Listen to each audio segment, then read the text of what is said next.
بسم الله الرحمن الرحيم الحمد لله رب العالمين والصلاة والسلام على سيد الأنبياء والمرسلين أما بعد فأعوذ بالله من الشيطان الرجيم بسم الله الرحمن الرحيم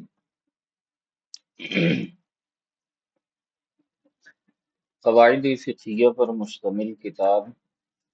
الاشباہ والنظائر جو امام ابن نجم مصری حنفی رحمۃ اللہ تعالی علیہ کی تصنیف کردہ ہے،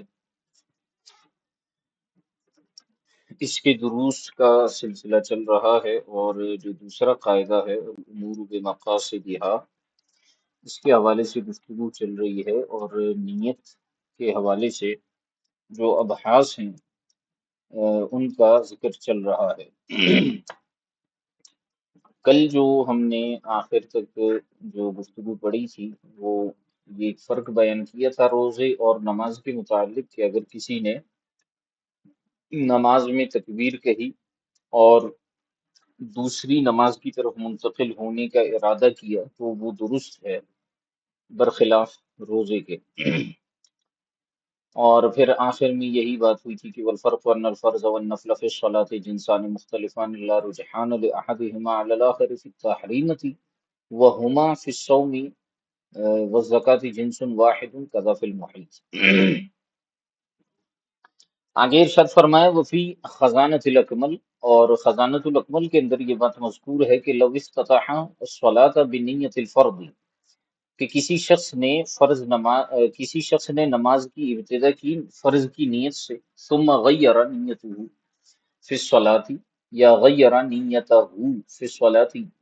وجعلها تطوعا صارت تطوعا، کہ اگر کسی شخص نے فرض کی نیت سے نماز شروع کی، پھر اس کے بعد اس نے اپنی نیت کو بدل دیا نماز میں ہی اور اس کو نفل بنا دیا، تو وہ نماز جو ہے وہ نفل ہو جائے گی۔ ٹھیک ہے، اچھا، یہ جو عبارت ہے خزانۃ الاکمل کی، اس میں ایک قید کا ذکر نہیں ہے جو پیچھے ہم نے پڑھا، کہ اگر جو ہے وہ تکبیر تحریمہ یا تکبیر کہتے ہوئے وہ اس نماز کو بدل دیتا ہے، اپنی نیت کو بدل کے دوسری نماز میں چلا جاتا ہے تو صحیح ہے، لیکن وہاں پر پیچھے ہم نے یہ کہا تھا کہ اگر بغیر تکبیر کے کرے گا تو یہ درست نہیں ہے۔ تو اس میں بھی اسی قید کا لحاظ رکھیں گے، ورنہ یہ عبارت درست نہیں بیٹھے گی خزانۃ الاکمل والی، اور اس میں اختلاف آ جائے گا گزشتہ موقف سے، کیونکہ صحیح موقف یہی ہے کہ نماز میں اگر کوئی شخص فرض کی نیت سے نماز شروع کرتا ہے اور اس کے بعد وہ چاہتا ہے کہ وہ فرض سے نفل کی طرف منتقل ہو جائے، تو اس کے لیے بہرحال اسے تکبیر کہنی پڑے گی تاکہ وہ دوسری نماز میں صحیح طور پر منتقل ہو سکے۔ تکبیر کہے بغیر صرف نیت کرنے سے منتقل نہیں ہوگا۔ ولو نما الاکل او الجماع فی الصوم لم یضرہ، اور جہاں تک روزے کا معاملہ ہے تو روزے میں اگر وہ صرف کھانے کی یا جمع کرنے کی نیت کرتا ہے، ارادہ کرتا ہے، تو اس سے اس کے روزے پر کوئی اثر نہیں پڑے گا۔ وَقَذَا لَوْ نَوَى فِعْلًا مُنَافِيًا فِي الصَّلَاةِ لَمْ تَبْطُلْ، اسی طرح اگر نماز کے اندر وہ کسی ایسے عمل کا ارادہ کرتا ہے جو کہ منافی للصلاۃ ہے، نماز کے افعال کے منافی ہے، تو بھی اس کی نماز محض اس نیت سے باطل نہیں ہوگی۔ وَلَوْ نَوَى الصَّوْمَ مِنَ اللَّيْلِ ثُمَّ قَطَعَ النِّيَّةَ قَبْلَ الْفَجْرِ سَقَطَ حُكْمُهَا، اور اسی طرح فرماتے ہیں کہ اگر کسی شخص نے رات کو ہی روزے کی نیت کر لی اور پھر ثم قطع النیت، پھر اس نے اپنی نیت کو توڑ دیا فجر سے پہلے پہلے، تو فرماتے ہیں سقط حکمها، تو اس کا حکم یعنی اس نیت کا حکم جو ہے وہ ساقط ہو جائے گا، یعنی وہ نیت اب کارآمد نہیں ہوگی کیونکہ وقت شروع ہونے سے پہلے ہی وہ نیت توڑ چکا ہے۔ بخلاف ما اذا رجع بعد ما امسک بعد الفجر فإنه لا يبطل، برخلاف اس کے کہ اگر وہ اپنی نیت سے رجوع کر لیتا ہے فجر کے بعد امساک کرنے کے بعد، یعنی فجر کا وقت داخل ہو گیا اور وہ بھوکا پیاسا رہا اور اب وہ نیت توڑنے کی کوشش کرتا ہے روزے میں، تو ایسی صورت میں جو ہے فرماتے فَإِنَّهُ لَا يَبْطُلُ، اب اس کا روزہ جو ہے وہ باطل نہیں ہوگا۔ کل اکلی بعد النیت من اللیل یا لا یبطلها، جیسے کہ نیت کے بعد رات کے وقت کھانا جو ہے اس کی نیت کو باطل نہیں کرتا. جیسے کسی نے رات کے وقت 12 بجے مثال کے طور پر اگلے دن کے روزے کی نیت کی، اور 3-4 بجے اس نے سحری کی،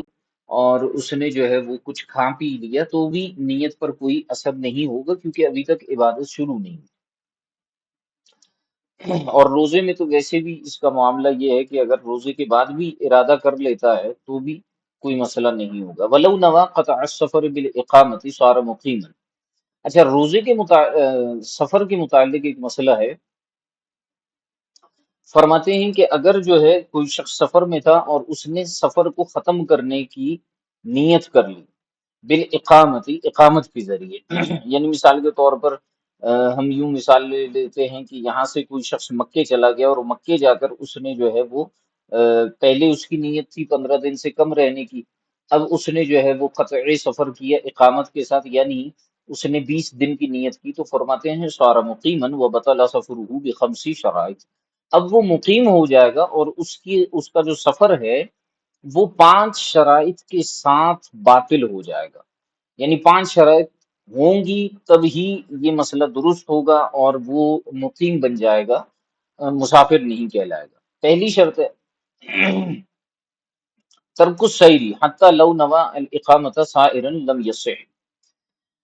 پہلی اس میں شرط یہ ہے کہ وہ سیر کو یعنی سفر کو ترک کر چکا ہو، یعنی کہیں پر رکا ہوا ہو. حتی لو نوا الاقامت سائرا لم یصح، یہاں تک کہ اگر وہ سیر کرتے ہوئے، سفر کرتے ہوئے اقامت کی نیت کرتا ہے تو یہ درست نہیں ہوگا. مثال کے طور پر وہ شخص جو ہے یہاں سے جدہ جاتا ہے، اب جدے میں وہ گاڑی میں ہی بیٹھا ہوا ہے اور اقامت کی نیت کرے گا، اور اپنی سفر کی نیت کو قطع کرنے کی کوشش کرے گا، تو ایسی صورت میں وہ مقیم نہیں ہوگا.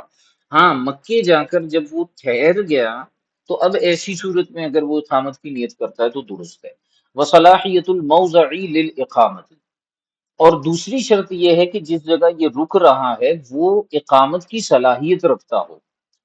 ایسی کوئی جگہ نہ ہو جس میں اقامت کی صلاحیت ہی نہیں ہو سکتی. مثال کے طور پر فرماتے ہیں فلو نواہا فی بحر او جزیرت لم تصح. اگر کسی شخص نے سمندر کے اندر، ابھی کشتی ایک جگہ رکی ہوئی ہے یا ایک جزیرے پر رک گئے، جزیرہ آپ سمجھتے ہوں گے زمین کا ایسا ٹکڑا جو چاروں طرف سے جس میں پانی ہو، سمندر کے بیچوں بیچ خشکی کا ٹکڑا، زمین کا ٹکڑا، تو اس کو جزیرہ کہا جاتا ہے. تو اب اگر اس نے کسی جزیرے میں یا جو ہے سمندر کے اندر کشتی میں جو ہے اس نے اقامت کی نیت کی، تو یہ اقامت کی نیت درست نہیں ہوگی، کیونکہ وہ جگہ جو ہے اقامت کے قابل ہی نہیں ہے. کیونکہ وہاں پر سب سے بڑا مسئلہ یہ ہے کہ اقامت اس جگہ پہ کی جاتی ہے جہاں پر جو ہے وہ کھانا پینا اس کو مل سکتا ہو، یا جناب والا وہاں پر رہتے ہوئے وہ شخص جو ہے وہ علاج وغیرہ کی سہولت حاصل کر سکتا ہو. تو اس لیے فرمائیں کہ اگر کسی سمندر یا جزیرے میں اقامت کی نیت کرتا ہے تو درست نہیں ہے. اچھا، اگلا مسئلہ ہے تیسرا، اس کا جو اس کی شرط ہے وہ ہے اتحاد الموضع، کہ جگہ ایک ہو، والاستقلال بالرأی، اور استقلال بالرأی ہو، یعنی اسے جو ہے یہ پتا ہو، بلکہ ایک منٹ، وہ اتحاد الموضع والمدت، جگہ بھی جو ہے وہ متحد ہو، ایک ہو، اور مدت بھی وہ جو ہے بیان کرے. اقامت کی مدت مثال کے طور پر 15 دن یا اس سے زیادہ کی نیت ہو، اور اس کے ساتھ ساتھ اللہ آپ کا بھلا کرے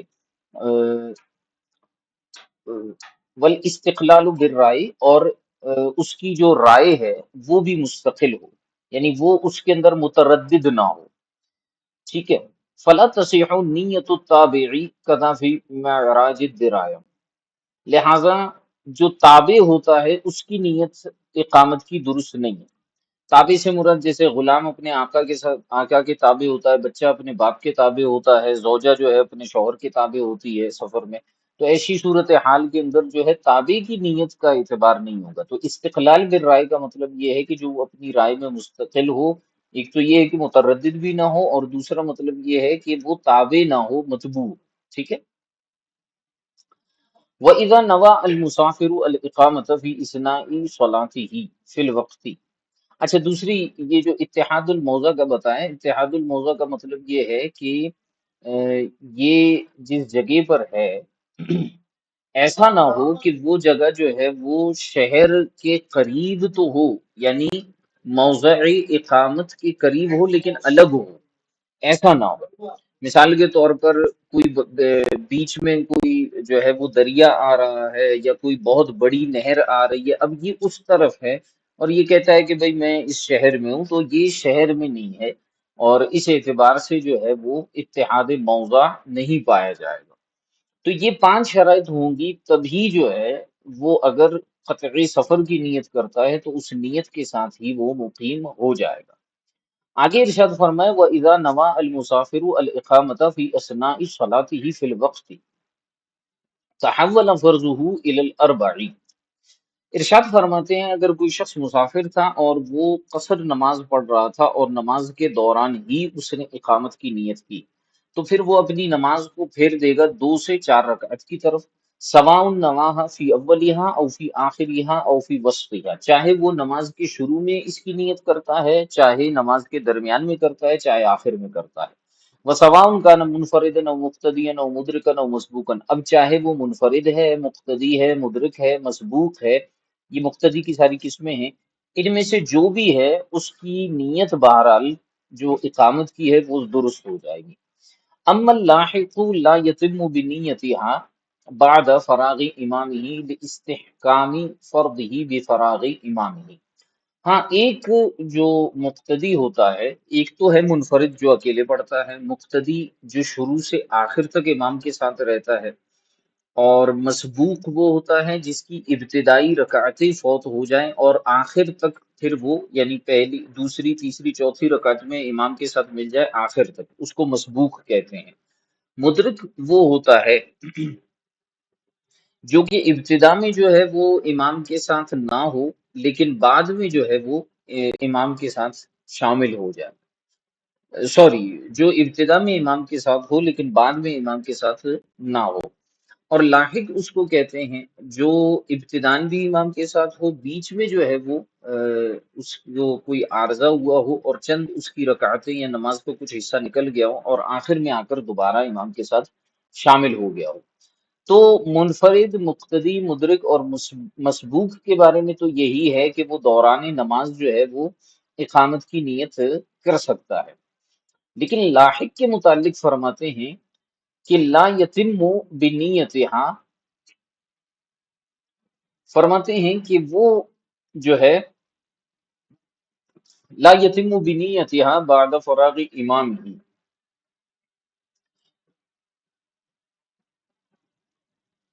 فرماتے ہیں کہ لاحق جو ہے وہ اپنی نماز کو مکمل نہیں کرے گا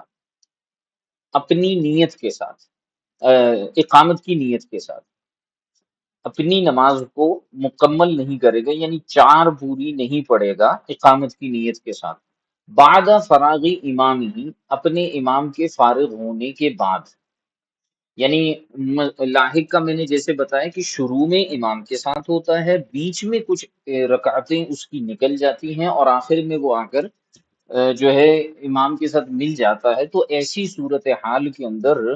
اب وہ اگر اقامت کی نیت کرتا ہے تو اب وہ 4 رکعتیں پوری نہیں پڑے گا تو وہ جو ہے اپنی نماز کو مکمل نہیں کرے گا، یعنی 4 رکعتیں پوری نہیں کرے گا اپنی اقامت کی نیت کے ساتھ، بعد فراغ امام ہی، امام کے فارغ ہو جانے کے بعد۔ کیوں؟ لاستحکام فرض ہی بفراغ امام ہی، وجہ یہ ہے کیونکہ اس کا جو فرض ہے وہ اپنے امام کی فراغت کے ساتھ مستحکم ہو گیا، یعنی مضبوط ہو گیا، یعنی جب اس کے امام نے جو ہے وہ جتنی رکعتیں مکمل کر لی ہیں، امام لا محالہ عموماً جو ہے وہ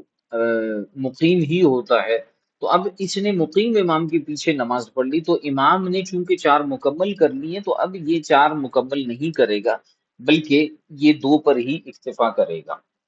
قضا فی الخلاصہ، جیسے کہ خلاصہ کے اندر یہ بات مذکور ہے، ولو نوا بمال تجارت الخدمت، بمال تجارتی الخدمت کان للخدمت بالنیت، اور اسی طرح اگر تاجر نے جو ہے وہ مال تجارت کے ذریعے جو ہے وہ خدمت کی نیت کی، تو وہ خدمت کی ہو جائے گی نیت کی وجہ سے۔ یعنی یہ پیچھے بھی ہم نے مسئلہ پڑھا تھا کہ اگر کسی نے جو ہے وہ غلام خریدے ہیں تجارت کے لیے، اور اب جو ہے وہ اس مال تجارت سے یہ نیت کرتا ہے کہ میں ان سے خدمت لوں گا اپنی، تو پھر اس نیت کی وجہ سے اب یہ مال تجارت نہ رہے بلکہ مال خدمت بن گئے، اور ان پر زکوٰۃ نہیں ہوگی۔ ولو کانا علی عکسہ لم تؤثر، اور اگر اس کے برعکس ہو تو پھر اس کا اثر نہیں ہوگا، یعنی خدمت کے لیے غلام خریدے تھے اور پھر تجارت کی نیت کی، تو فرماتے ہیں اس کا اثر نہیں ہوگا۔ کما ذکرہ الزیلعی، جیسے امام جمال الدین زیلعی رحمۃ اللہ تعالی علیہ نے اس کو ذکر فرمایا۔ واما نیت الخیانۃ فی الودیعۃ فلم اراها صریحۃ، اور بہرحال خیانت کی نیت کرنا ودیعت میں، ودیعت پہلے بھی ہم بتا چکے ہیں آپ کو، اگر کوئی شخص جو ہے بطور ودیعت کے کوئی چیز دیتا ہے آپ کو، ودیعت کا مطلب ہے کہ امانتاً کوئی چیز آپ کو دیتا ہے اور آپ اس میں خیانت کی نیت کرتے ہیں، خیانت نہیں کرتے بلکہ نیت خیانت کرتے ہیں، تو فرماتے ہیں کہ میں نے اس کے متعلق صریح حکم کوئی نہیں دیکھا کہ صرف جو ہے وہ نیت کرنے سے ہی وہ مواخذہ کا مستحق ہوگا۔ فرماتے ہیں اس کے متعلق میں نے صراحتاً تو نہیں دیکھا، لیکن فی الفتاوی ظہیریہ، لیکن فتاوی ظہیریہ میں یہ بات ہے، من جنایات الاحرام، احرام کی جنایت کے باب میں یہ بات لکھی ہوئی ہے کہ ان المودع اذا تعدى ثم ازال التعدی ومن نیته ان يعود الیہ لا یزول التعدی، کہ وہ شخص جو مودع ہو، یعنی جسے کوئی چیز مال ودیعت کے طور پر دی گئی ہو، امانتاً دی گئی ہو، جب وہ مال ودیعت کے اندر تعدی کرے گا، ثم ازالہ التعدی، تعدی کا مطلب زیادتی کرنا، اس کو استعمال کر لینا، اس کے اندر جو ہے وہ کمی زیادتی کر لینا، پھر وہ جو ہے اس تعدی کو ختم کر دے، اس کا ازالہ کر دے، وَمِن نِّيَتِهِ أَن يَعُودَ إِلَيْهِ، اور اس کی نیت میں سے یہ ہو کہ وہ جو ہے دوبارہ اسی طرح کرے گا، تو فرماتے ہیں لا یزول التعدی، تو اب اس کی نیت سے یہ تعدی جو ہے وہ زائل نہیں ہوگی۔ یعنی مثال کے طور پر آپ کو کسی شخص نے جو ہے وہ موبائل دیا کہ بھائی یہ موبائل میرا ایک ہفتے کے لیے اپنے پاس رکھ لو، ایک ہفتے بعد لوں گا، استعمال نہیں کرنا۔ اب یہ جو ہے بطور ودیعت کے آپ کو یہ چیز دی گئی، آپ نے کیا کیا کہ آپ نے موبائل کو کھولا، تھوڑا سا اس کے اندر جو ہے نیٹ کنیکٹ کر کے، وائی فائی کنیکٹ کر کے آپ نے اس کو چلایا، پھر بند کر دیا، اسی حالت میں جیسے اس نے دیا تھا دوبارہ اسی حالت میں آپ نے اس کو رکھ لیا، اور یہ تو آپ نے اس تعدی کا ازالہ کر دیا، اس کو ختم کر دیا، لیکن ارادہ یہ ہے کہ کل دوبارہ اس کو استعمال کروں گا اسی طرح، تو فرماتے ہیں کہ اب یہ تعدی گویا کہ ختم نہیں ہوئی، لہذا اسی سے ملتا جلتا اوپر مطلب بیان کیا، وَأَمَّا نِيَّةُ الْخِيَانَةِ فِي الْوَدِيعَةِ فَلَمْ أَرَاهَا صَرِيحَةً، کہ خیانت کرنا ودیعت میں نے اس کی صراحتاً تو کوئی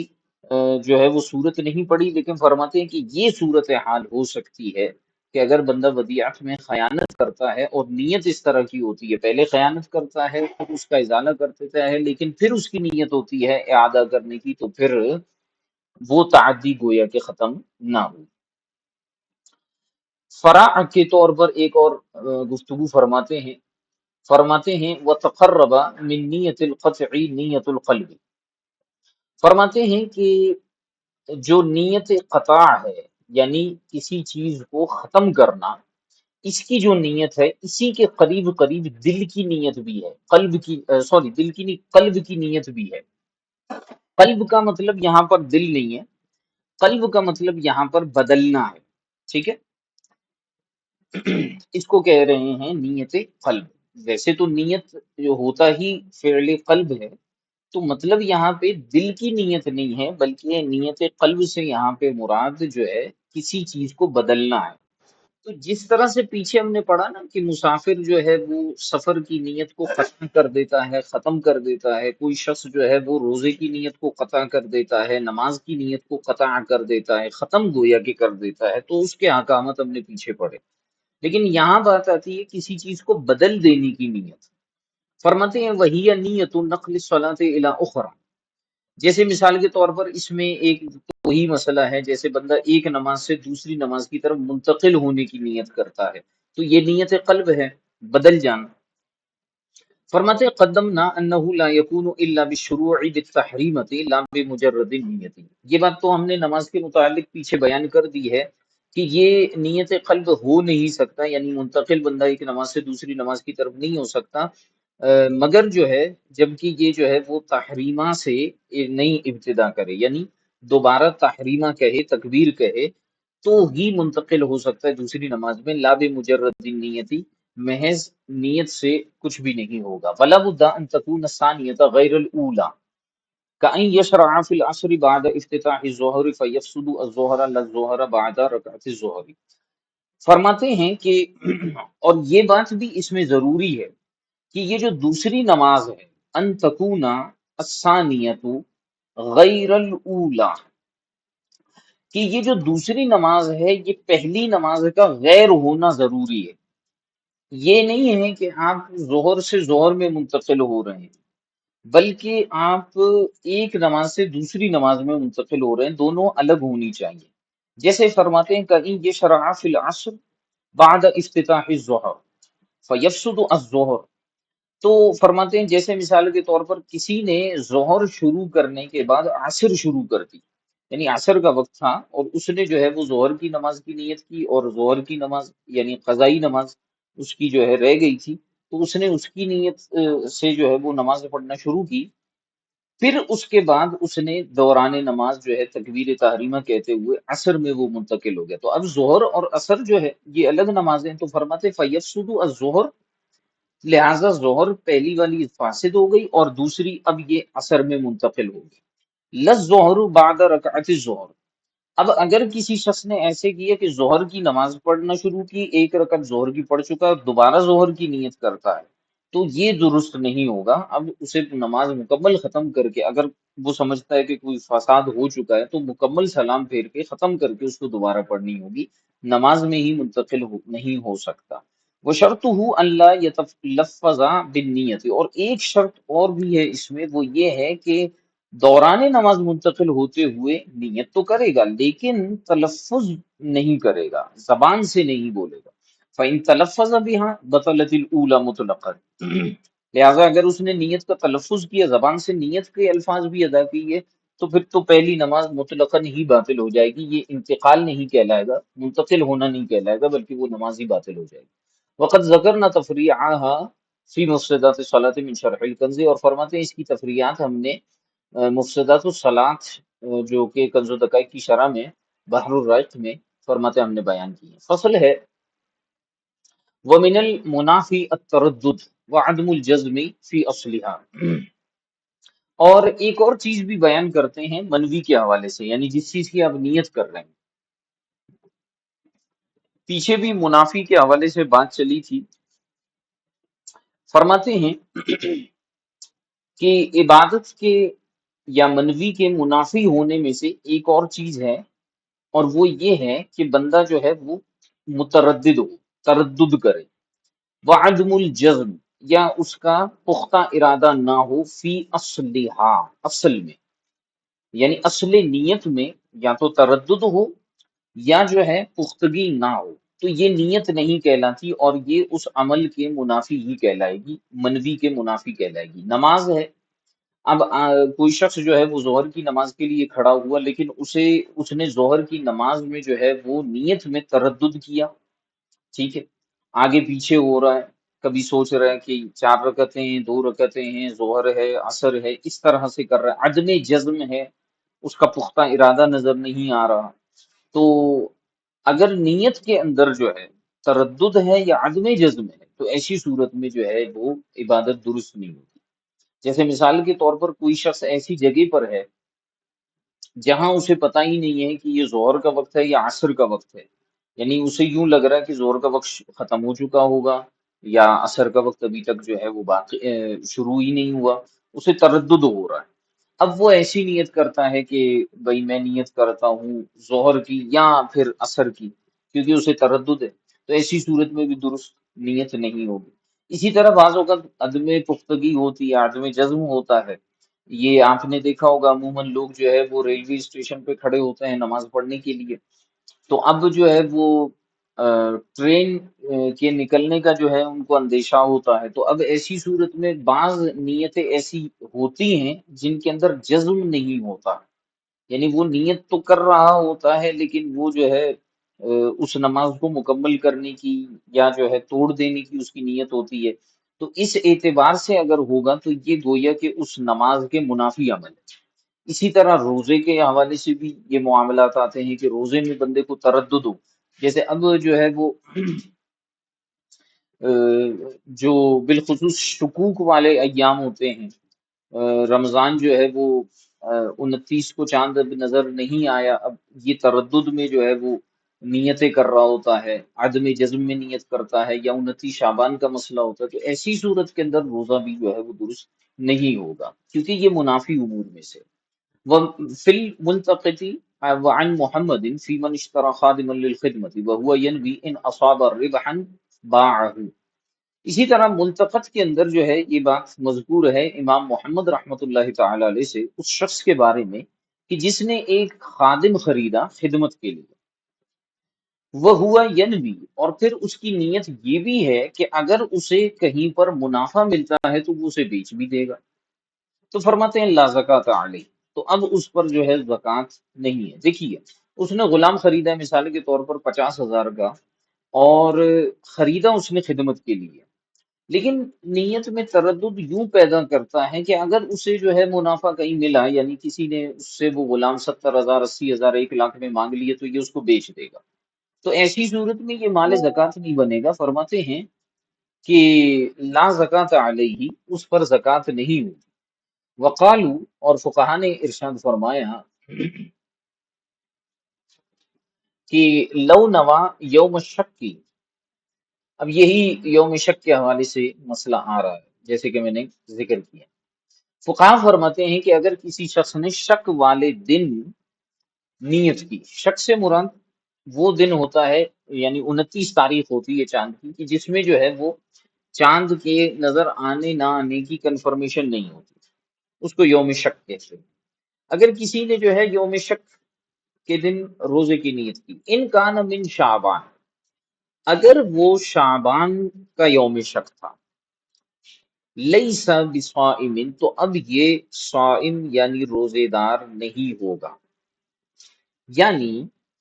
29 شعبان کو چاند کی خبر نہیں آئی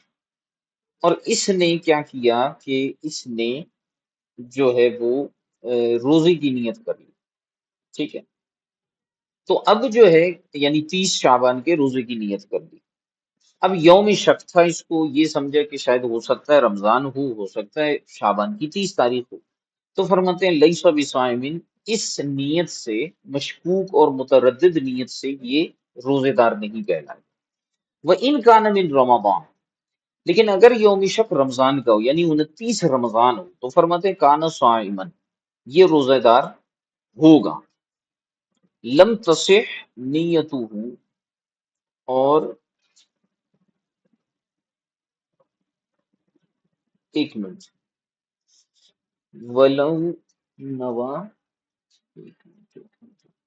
وقالوا لو نوا یوم الشک ان کان من شعبان لیس بصائم۔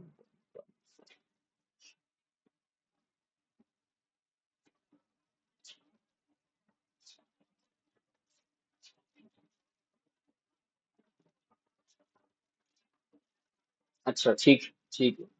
یہ مسئلہ سمجھیے گا، دوبارہ اس کو سمجھیے۔ فقہا نے فرمایا کہ لو نوا یوم الشک ان کان من شعبان، یوم شک کے دن، یعنی یہ دونوں مسئلے جو ہے وہ شعبان ہی کے متعلق ہے،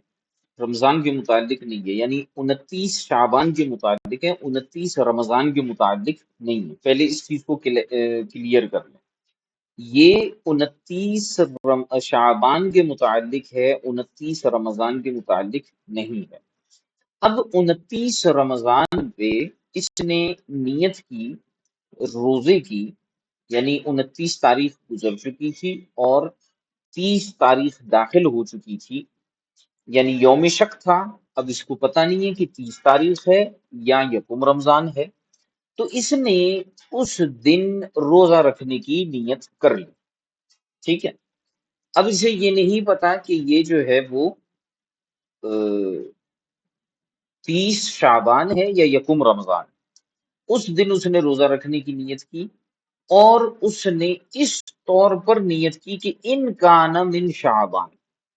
کہ اگر یہ شعبان میں سے تو میں روزہ رکھ رہا ہوں، ٹھیک ہے، یعنی اس نے یہ شک کرتے ہوئے کہ اگر یہ شعبان کی 30 تاریخ ہوگی تو میں روزہ دار ہوں، تو فرماتے ہیں اب یہ روزے دار نہیں ہوگا۔ وہ ان کانا من رمضان، لیکن اگر یوم شک میں یعنی 29 شعبان گزر جانے کے بعد اگلے دن کے لیے وہ نیت کرتا ہے اور شک اس چیز میں کرتا ہے کہ شاید یہ رمضان کا روزہ ہو یا رمضان کی پہلی تاریخ ہو، فرماتے ہیں کانا صائمن، تو ایسی صورت میں اس کا روزہ بھی درست ہوگا اور یہ روزے دار بھی ہوگا، یعنی اس کا جو روزہ ہے وہ صحیح شمار ہوگا۔ اچھا، آگے انہوں نے فرمایا لم تصح نیتہ، اور اس کی نیت جو ہے وہ درست نہیں ہوگی۔ اس کو میں انشاءاللہ آپ کو دیکھ کے بتاتا ہوں کہ نیت کیوں درست نہیں ہوگی۔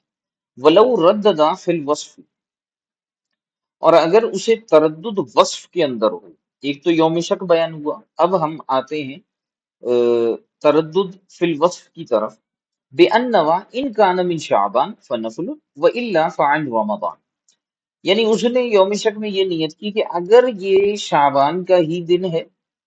یعنی 30 شعبان کا دن ہوگا، اگر چاند نظر نہیں آیا تو میرا روزہ نفلی ہے، اور اگر چاند نظر آ گیا تھا اور یہ رمضان ہے تو پھر میرا روزہ رمضان کی طرف سے یعنی فرض روزہ ہوگا، تو فرماتے صحت نیتہ، تو ایسی صورت میں اس کی نیت صحیح ہوگی، تردد فی الوصف والی صورت میں، کما بینا ہو پھر سوم، جیسے ہم نے اس کو کتاب الصوم میں بیان کیا۔ وَيَنبَغِي عَلَى هَذَا، اور اس پر یہ مناسب ہے کہ انہ لو کان علیہ فائتۃ فشک انہ قضاها او لا، اسی حوالے سے مسئلہ فرماتے ہیں کہ اگر کسی شخص کے اوپر جو ہے کوئی فوت شدہ روزہ ہو، پھر اسے یہ شک ہو کہ اس نے اس کی قضا کی ہے یا نہیں کی، فقضاها، پھر اس نے اس کی قضا کی، ثم تبین انها كانت علیہ ان لا تجزیہ للشک وعدم الجزم بتعینها، پھر فرماتے ہیں اس نے اس کی قضا کر لی، پھر اسے یہ پتا چلا کہ وہ اس پر واقعی میں لازم تھا، یعنی وہ قضا ہو چکا تھا اس کا روزہ، تو فرماتے ہیں کہ اب شک کی وجہ سے یہ اسے کافی نہیں ہوگا، اور عدم جزم کی وجہ سے، تعیین میں عدم جزم کی وجہ سے جو ہے اسے یہ روزہ کافی نہیں ہوگا، یعنی کسی کے اوپر قضائی روزہ تھا، اسے شک تھا کہ پتہ نہیں میں نے اس کو قضا کیا ہے یا نہیں کیا، پھر اس نے اس کی قضا رکھ لی، لیکن بعد میں اسے پتہ چلا کہ واقعی میں اس کے اوپر جو ہے وہ روزہ لازم تھا، تو ایسی صورت میں یہ واقع نہیں ہوگا۔ یہ بھی کثیر لوگوں کے ساتھ یہ مسئلہ پیش آتا ہے، اس چیز کو بھی یاد رکھیے گا کہ یعنی کوئی شخص جو ہے وہ یہ سمجھتا ہے کہ یار میرے اوپر جو ہے وہ پچھلے رمضان کا کوئی ایک روزہ ہوگا، ٹھیک ہے، اور بعض اوقات خواتین کو یہ مسائل ہوتے ہیں یا میں مخصوصہ میں، تو وہ روزہ جب بعد میں رکھتی ہیں تو بعض اوقات ان کو شک ہوتا ہے کہ پتہ نہیں 5 روزے تھے یا 4 تھے، اچھا وہ 4 5 روزے انہوں نے رکھ لیے، پھر بعد میں ان کو شک ہونے لگتا ہے کہ شاید ایک روزہ جو ہے میرے اوپر ابھی بھی لازم ہے، تو وہ کیا کرتی ہیں کہ جو ہے وہ اس کی قضا رکھ لیتی ہیں اس شک کے اندر کہ پتہ نہیں ہو سکتا ہے شاید میں نے اس کی قضائی رکھ لی ہو، چلو احتیاطاً رکھ لیتے ہیں، یہ احتیاطاً والی صورت بتا رہے ہیں کہ چلو احتیاطاً رکھ لیتے ہیں کیا ہوگا، تو فرماتے ہیں فقضاها، اس نے قضا تو رکھ لیا لیکن بعد میں پتہ چلا کہ ہاں واقعی میں اس کے اوپر لازم تھا، تو اب یہ اسے قضا روزے کی طرف سے کافی نہیں ہوگا، یہ روزہ اس کا نفلی ہو جائے گا، کیونکہ شک تھا اور عدم جزم تھا تعین کے اندر۔ ولو شکا فی دخول وقت العبادت، اسی طرح اگر کسی شخص کو عبادت کے وقت کے داخل ہونے میں شک پیدا ہو گیا، فعطا دیا، پھر اس نے وہ عبادت کر لیا، فبان انہ فعلها فی الوقت لم تجزئه اخذا من قولهم کما فی فتح القدیر، تو فرماتے ہیں کہ اسے پھر بعد میں یہ بات واضح ہو گئی کہ اس نے اسے وقت میں ہی کیا ہے، تو فرماتے ہیں فقہا کے قول کو لیتے ہوئے یہ فرما رہے ہیں کہ یہ عبادت اسے کافی نہیں ہوگی، جیسے مثال کے طور پر ظہر کا وقت جو ہے وہ 1:30 پر داخل ہوتا ہے، اب اسے جو ہے وہ شک تھا، گھڑی وغیرہ اس کے پاس تھی نہیں، تو یہ سمجھا کہ شاید وقت داخل ہو چکا ہوگا یا پتہ نہیں ہوا، بہرحال اس نے کیا کیا کہ اس نے جو ہے وہ نماز ظہر پڑھ لی، پھر بعد میں اسے پتا چلا، ابھی بھی یہ متردد تھا لیکن بعد میں اسے پتا چلا نہیں اس نے تو وقت میں نماز پڑھ لی ہے، تو فرماتے ہیں فقہا کے قول اور ان کے اصولوں کو لیتے ہوئے فرماتے ہیں کہ یہ اسے کافی نہیں ہوگا فرض کی طرف سے، جیسا کہ فتح القدیر میں بھی ہے کہ لو صلی الفرض، کہ اگر کسی شخص نے نماز فرض ادا کی وعنده ان الوقت لم يدخل، اور اس کے ہاں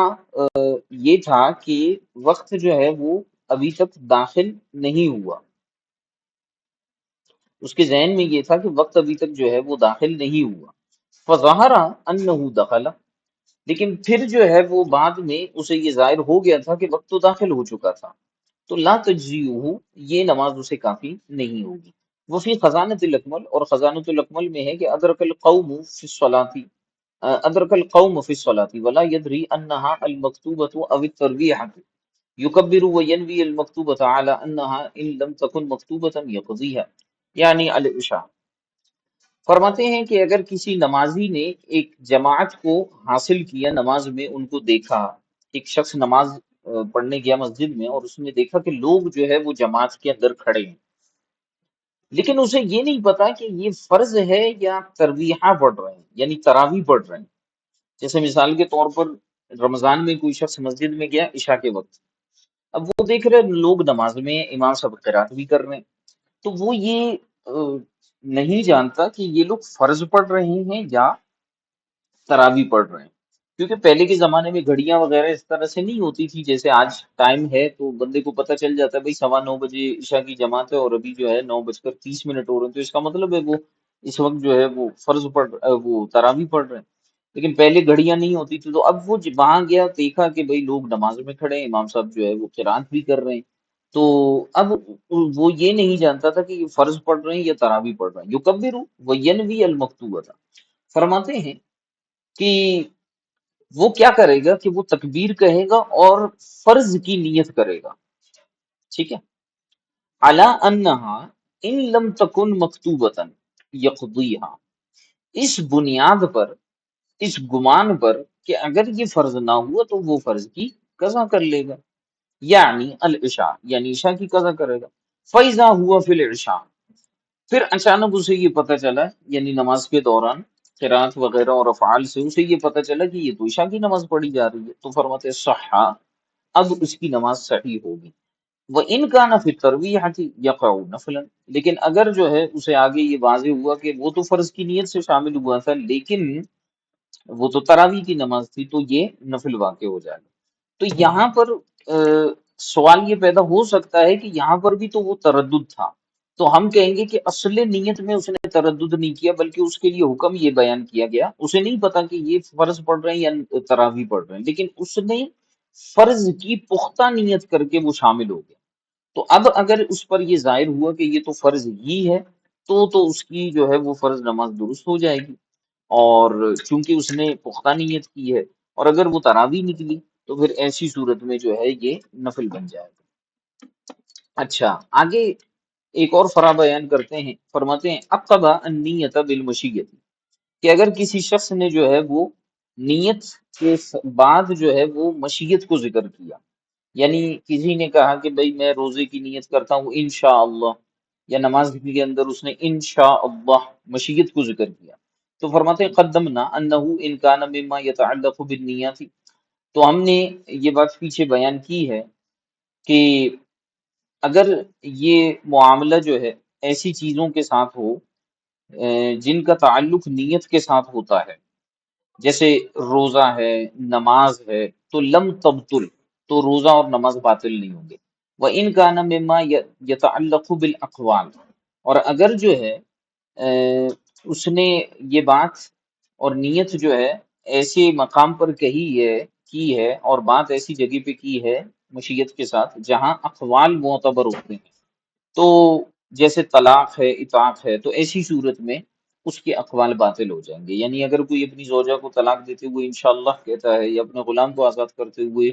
جو ہے وہ انشاءاللہ کہتا ہے، تو پھر یہ اطاعت اور طلاق والے اقوال باطل ہو جائیں گے اور درست نہیں ہوں گے۔ تکمیل بیان کرتے ہیں، ارشاد فرمایا النیت شرط عندنا، نیت جو ہے وہ ہمارے ہاں شرط ہے، فی کل العبادات باتفاق الاصحاب، ہماری ساری کی ساری عبادات کے اندر ہمارے سارے کے سارے جو اصحاب ہیں احناف کے علماء فقہا اور جو ہمارے ائمہ ہیں، ان سب کے اتفاق کی بنیاد پر نیت عبادات میں شرط ہے، لا رکن، رکن نہیں ہے۔ وَإِنَّمَا وَقَعَ الْاخْتِلَافُ بَيْنَهُمْ فِي تَكْبِيرَةِ الْإِحْرَامِ، اور باقی جو ہے وہ فقہا کے درمیان ایک اختلاف ہے، وہ ہے احرام کی تکبیر کے متعلق، احرام کی تکبیر کے متعلق، اور سوری تکبیر تحریمہ کے متعلق، انما وقع الاختلاف بینہم فی تکبیرۃ الاحرام۔ تو یہ جو ایک اختلاف ہے تکبیر تحریمہ کے متعلق، یہ آپ نے پڑھا ہوگا کہ بعض تکبیر تحریمہ کو جو ہے وہ شرط قرار دیتے ہیں اور بعض جو ہے وہ نماز کا رکن قرار دیتے ہیں۔ فرماتے ہیں والمعتمد انہا شرط کنیت، اور معتمد یہی ہے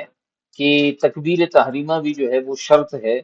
نیت کی طرح، وقیل برکنیت، یہاں اور ایک قول اس کی رکنیت کا بھی بیان کیا گیا ہے تکبیر تحریمہ کا، لیکن اس پر بہرحال سب متفق ہیں کہ نیت جو ہے وہ شرط ہے۔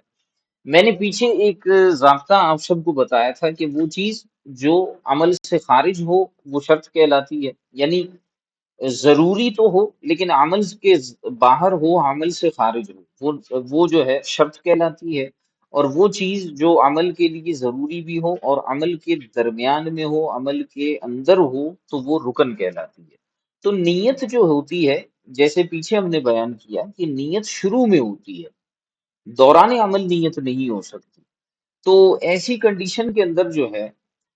نیت جو ہے ہمارے نزدیک ساری عبادتوں میں شرط ہے، رکن نہیں ہے، ٹھیک ہے۔ اور جہاں تک تکبیر تحریمہ کی بات ہے نماز کے لیے، تو اس کو بھی معتمد قول کے مطابق جو ہے شرط قرار دیا گیا ہے، رکن قرار نہیں دیا گیا۔ بعض علماء اس کو، جیسے آپ کئی کتابوں میں پڑھیں گے نماز کے احکام، نور العیسیٰ وغیرہ میں، بعض علماء اس کو شرط میں بھی شمار کرتے ہیں اور نیت اس میں تکبیر تحریمہ کو ارکان میں بھی شمار کرتے ہیں، اختلاف سے بچتے ہوئے کہ یہ اس کو ہم رکن بھی کہیں گے اور اس کو جو ہے ہم شرط بھی کہیں گے، کیونکہ کمال اتصال ہے اس کا جو ہے وہ نماز کے ساتھ، یعنی یہ آخری شرط ہے جو پورا ہونا ضروری ہے اور پہلا رکن ہے جو پورا ہونا ضروری ہے، اس لیے اس کو بعض جو ہے وہ رکن بھی مانتے ہیں اور شرط بھی مانتے ہیں، لیکن اصل مذہب کے اعتبار سے تکبیر تحریمہ جو ہے وہ شرط ہے، رکن نہیں ہے، کیونکہ یہ بھی خارج صلاۃ ہے۔ اس کو کہہ کر آپ نماز میں داخل ہوتے ہیں، نماز میں داخل ہو کر تکبیر تحریمہ نہیں کہا ہے، ٹھیک ہے۔ قاعدۃ فی الایمان، ایمان ایمان، ایمان کے متعلق جو ہے وہ ایک قاعدہ بیان ہو رہا ہے، فرماتے ہیں کہ تخصیص العام بالنیت مقبولۃ دیانۃ لا قضاء، فرماتے ہیں کہ عام کی جو تخصیص ہے نیت کے ساتھ قابل قبول ہے، دیانتاً، قضاءً نہیں، ٹھیک ہے۔ عام کو اگر بندہ خاص کرتا ہے، آپ نے اصول فقہ میں پڑھا ہوگا کہ عام کو تخصیص اس کی جا سکتی ہے، عام خص عنہ البعض والعام لم یخص منہ الشیء،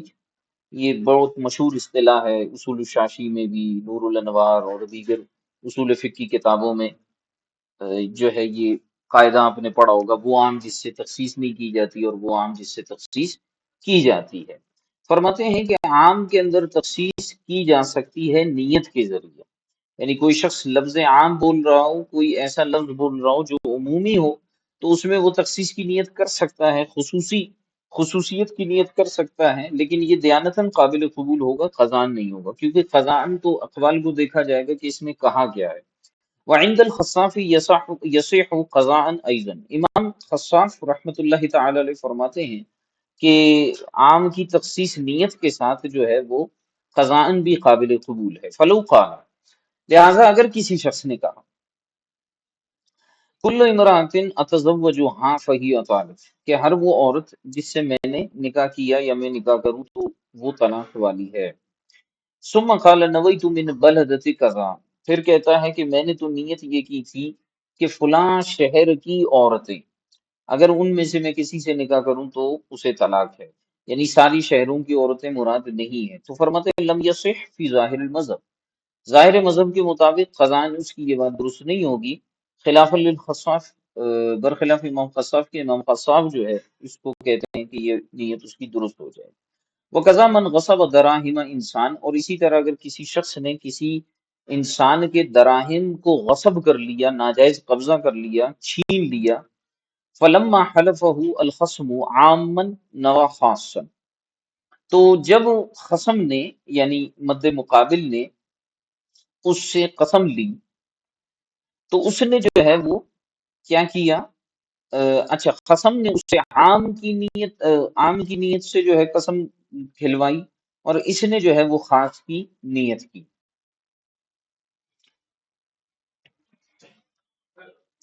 تو اس حوالے سے بھی یہی ہے کہ قضاءً اس کی یہ بات جو ہے وہ قابل قبول نہیں ہوگی، ٹھیک ہے۔ یعنی مثال کے طور پر خصم نے اسے یہ کہا کہ بھائی تم قسم کھاؤ کہ تم نے جو ہے وہ کسی کے جو ہے وہ دراہم نہیں غصب کیے، تو اب اس نے اس سے عمومی طور پر جو ہے وہ قسم کھلوائی کہ تم قسم کھاؤ کہ تم نے کسی کے جو ہے دراہم غصب نہیں کیے۔ وہ کہتا ہے کہ میں قسم کھاتا ہوں کہ میں نے کسی کے دراہم جو ہے غصب نہیں کیے۔ اب وہ نیت یہ کرتا ہے کہ تمہارے علاوہ سب کے جو ہے نا میں نے دراہم غصب نہیں کیے، کسی کے بھی، صرف تمہارے کیے ہیں، لیکن وہ نیت اس میں اس طرح کی کرتا ہے، تو بھی اس کی بات کا اعتبار نہیں کیا جائے گا۔ وما قاله الخصاف مخلص لمن حلفه ظالم، اور امام خصاف رحمۃ اللہ تعالی علیہ نے جو بات ارشاد فرمائی ہے وہ فرماتے ہیں کہ اس شخص کے لیے مخلص کے طور پر ہوگا جس سے کوئی ظالم قسم کھلوائے، لمن حلفہ ظالم، مثال کے طور پر یہ شخص جو ہے وہ مظلوم ہے اور مد مقابل ظالم ہے، اور قاضی کے سامنے جو ہے اس سے قسم کھلوائی جاتی ہے، اور اسے ظالم کہتا ہے کہ قسم کھاؤ تم نے ایسا نہیں کیا۔ اب یہ عام عمومی قسم کھاتا ہے، لیکن جو ہے نیت میں تخصیص کر دیتا ہے اس کے اندر، اس ظالم کے ظلم سے بچنے کے لیے، تو ایسی صورت میں امام خصاف کا قول کام آئے گا کہ امام خصاف نے فرمایا کہ قرآن بھی اس کی یہ نیت جو ہے وہ صحیح مانی جائے گی۔ تو امام خصاف کے قول میں بھی دم ہے، لیکن اگر ہم اس کو ظالم والے معاملے پر معمول کریں تو زیادہ صحیح ہے، لیکن فرماتے ہیں والفتویٰ علی ظاہر المذہب، اور فتویٰ جو ہے وہ ظاہر مذہب پر ہے۔ تو فرماتے ہیں فتن وقع فی ید ظلمت واخذ بقول الخصاف لا باس به، لہٰذا اگر کوئی شخص ظالموں کے ہاتھ چڑھ گیا، ظالموں کے ساتھ اس کا پالا پڑ گیا، اور وہ ظالم کے ظلم سے بچتے ہوئے جو ہے وہ تخصیص کرتا ہے نیت کے اندر، تو فرماتے ہیں کہ اگر وہ اس صورت میں امام خصاف کے قول کو لیتے ہوئے یہ سمجھتا ہے کہ خزان میری بات جو ہے وہ نہ مانی جائے، خزان میری بات مانی جائے، تو فرماتے فلا باس بھی، امام خصاف کا قول لینے میں اس کو کوئی حرج نہیں ہے، قاضی کو بھی بتا دے یا قاضی بھی سمجھ جائے، قضا فی الولوالجیہ، جیسا کہ ولوالجیہ کے اندر بھی ہے۔ ولو قال کل مملوک املکہ فہو حر، اسی طرح اگر کسی شخص نے کہا کہ میرا ہر وہ مملوک غلام جو جس کو میں اپنی ملکیت میں لاؤں گا، ہر وہ مملوک جو میری ملکیت میں آئے گا تو وہ آزاد ہے۔ وقال عنیت به الرجال دون النساء، پھر بعد میں اس نے کہا کہ میں نے یہاں پر جو ہے وہ مردوں کی نیت کی تھی، عورتوں کی نیت نہیں کی تھی، دینا دیانتاً اس کی بات مان لی جائے گی، بخلاف ما لو قال نویت السودا دون الابیض، برخلاف اس کے کہ اگر اس نے کہا کہ میں نے تو کالوں کی نیت کی تھی، گوروں کی نیت نہیں کی تھی، او بالعکس یا اس کے برعکس، تو لم یصدق دیانتاً ایضاً، تو دیانتاً بھی اس کی بات نہیں مانی جائے گی، کقولہ نویت النساء دون الرجال، جیسے کہ اگر وہ کہتا ہے کہ کل مملوک سے میری مراد عورتیں تھی مرد نہیں تھے، تو بھی اس کی بات دیانتاً نہیں مانی جائے گی۔ والفرق بیناہ فی الشرح من باب الیمین بالطلاق والاعتاق، اور فرماتے ہیں اس کا فرق ہم نے جو ہے وہ کنز الدقائق کی شرح بحر الرائق میں باب الیمین بالطلاق والاعتاق میں بیان کیا ہے۔ واما تعمیم الخاص بالنیت فلم اراه الان، اور فرماتے ہیں یہ بات تو تھی عام کی تخصیص کرنا نیت کے ساتھ، اس کے حوالے سے ہم نے حکم بیان کیا، اور جہاں تک بات ہے خاص کو عام کر دینا نیت کے ساتھ، یعنی خاص کے اندر جو ہے وہ عمومی حکم بیان کر دینا، یعنی پہلے اس کو خاص الفاظ استعمال کرنا اور اس کے بعد کہنا کہ یہ تو میں نے عمومی حکم بیان کیا تھا، اور نیت کا اپنا اظہار کرے، تو فرماتے ہیں کہ فی الحال میں نے اس کے متعلق کوئی قول نہیں پڑھا، اس کی تفصیل نہیں دیکھی۔ پھر مزید ایک اور قاعدہ بیان کرتے ہیں اور فرماتے ہیں قاعدۃ فیہا ایضاً، ایمان کے متعلق، قسموں کے متعلق ہی ایک اور قاعدہ، الیمین علی نیت الحالف ان کان مظلوما، فرماتے ہیں کہ یمین کا حکم وہ جو ہے حالف کی نیت پر ہوتا ہے، ان کان مظلومن، اگر وہ مظلوم ہو، یعنی قسم میں ویسے تو براہ راست ہم نیتوں کو نہیں دیکھتے، لیکن حالف کی نیت کو دیکھا جا سکتا ہے اگر حالف قسم کھانے والا مظلوم ہے۔ وعلی نیت المستحلف ان کان ظالما کما فی الخلاصہ، اور مستحلف یعنی جو قسم کھلواتا ہے اس کی نیت کو بھی دیکھا جائے گا کہ اگر وہ ظالم ہے،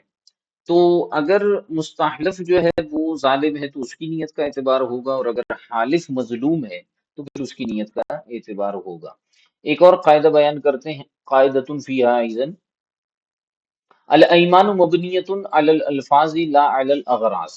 بہت خوبصورت قاعدہ ہے، بہت زبردست قسم کا قاعدہ ہے، اور یہ یاد رکھنے سے تعلق رکھتا ہے۔ فرماتے ہیں کہ ایمان جو ہوتے ہیں، قسمیں جو ہوتی ہیں، ان کا دار و مدار الفاظ پر ہوتا ہے، اغراض پر نہیں ہوتا۔ فلو اغتاظ من انسان، لہذا اگر کسی شخص کو کسی انسان پر غصہ آیا، فحلف انہ لا یشتری لہ شیئا بفلس،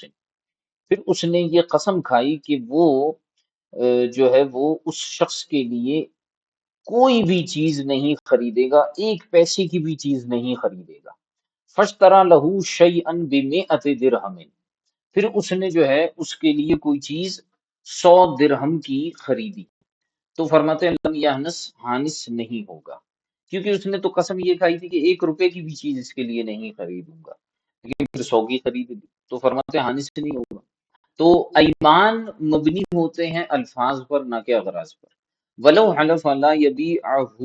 بعشرۃ فباعہ بأحد عشر او بتسعۃ عشر، اسی طرح کسی شخص نے قسم کھائی کہ میں یہ چیز جو ہے وہ 10 میں نہیں بیچوں گا، پھر اس نے 11 یا 9 میں بیچا، لم یحنس، حانس نہیں ہوگا، مع ان غرضہ الزیادہ،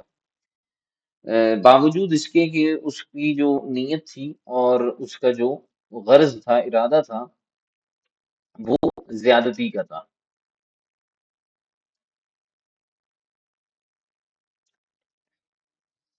لیکن لا حنسا بلا لفظ، لیکن فرماتے ہیں کہ الفاظ کے بغیر بندہ حانس نہیں ہوتا۔ ولو حلف لا یشتریہ بعشرۃ، لہذا اگر کسی شخص نے قسم کھائی کہ وہ یہ چیز 10 میں نہیں خریدے گا، فاشتراہ بأحد عشر حنسا، تو اگر اس نے اس کو 11 میں خریدے تو حانس ہو جائے گا۔ وہ تمام فی تلخیص الجامع و شرحہ للفارسی، اور اس کی تمام تر جو بحث ہے وہ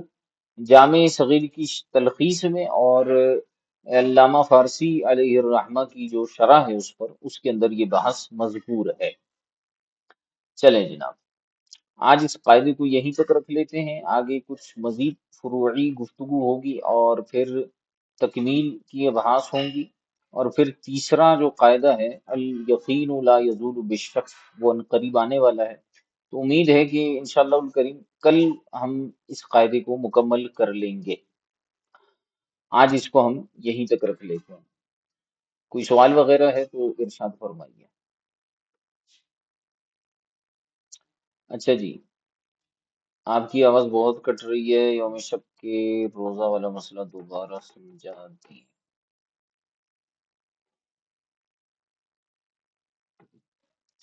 یوم شک کے حوالے سے روزے کا جو مسئلہ تھا وہ یہ تھا کہ اگر کسی شخص نے 29 شعبان کو اسے چاند کا علم نہیں ہوا، تو اب وہ جو ہے 29 شعبان کے حوالے سے، یعنی 30 شعبان یا یکم رمضان کے حوالے سے شک کرتے ہوئے روزہ رکھتا ہے، اور یہ شک کرتا ہے کہ اگر یہ شعبان کا دن ہوا تو جو ہے وہ میرا روزہ ہوگا، تو پھر جو ہے وہ فرماتے ہیں کہ اس صورت میں یہ صائم نہیں ہوگا، اور اگر اس نے یہ ارادہ کیا کہ یہ رمضان ہی ہوگا تو ایسی صورت میں فرماتے ہیں کہ اس کا روزہ ہوگا لیکن نیت درست نہیں ہوگی۔ اس حوالے سے میں نے آپ کو کہا تھا کہ میں یہ دیکھوں گا کہ یہ جو عدم صحت نیت کی بات کر رہے ہیں یہ کیا مسئلہ ہے، انشاءاللہ اس کو میں کل تفصیل سے سمجھا دوں گا۔